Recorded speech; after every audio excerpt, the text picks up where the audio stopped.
Jesus felt abandoned. He was left. He felt forsaken. And we know this, and we see this more fully in 3 very, very dark hours of Jesus' life. Look with me at verses 33 and 34. Mark continues and writes, "And when the 6th hour had come, there was darkness over the whole land until the 9th hour.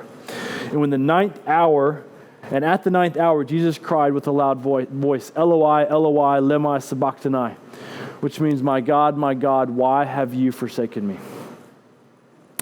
3 hours of complete darkness in the middle of the day at 12 noon. And what's interesting is that this was prophesied actually earlier back in the Old Testament in Amos 8, in chapter 8, verse 9, that says, "And on that day, declares the Lord, I will make the sun go down at noon and darken the earth in broad daylight." Guys, this was an act of God.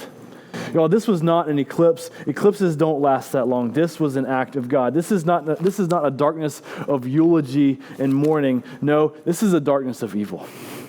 Hovering over the earth, God in this moment is quite possibly drawing our attention back to the darkness over the face of the earth that was at creation.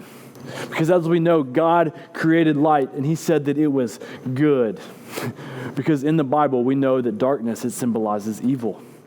So in these dark hours, God was beginning to hint and show something, that he would begin to recreate something, that something new would come, but something else needed to happen first. Something much darker needed to happen than the darkness that was saw at creation. It was Jesus Christ, the Son of God, being forsaken by God the Father.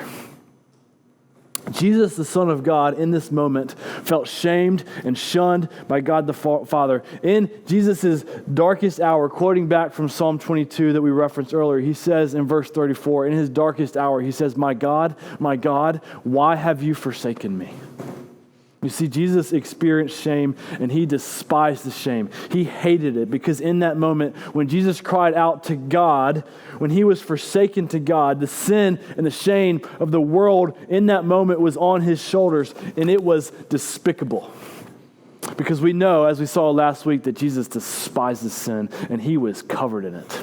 It was all over him. The greatest shame you've ever felt, he felt. The greatest darkness of your life you've ever experienced, he experienced. All the fear, all the worry, all the anger of the world was weighing on his soul. You know, we often bring up and talk about the pain of the crucifixion, the suffering and the torment, that the cross signifies. But greater than the lashings, the scourging, and the nails in his hands, the shame that he experienced because of your sin, the shame that he experienced because of my sin and the world's sin that went on his soul, separating from him, from God the Father, that was far worse. The shame of the cross was far worse than the pain of the cross, because Jesus, being isolated and separated from God the Father, was infinitely worse than any physical pain he could endure. Because you see, Jesus could experience pain, and he could not sin. But he couldn't go to the cross without the weight of our sin.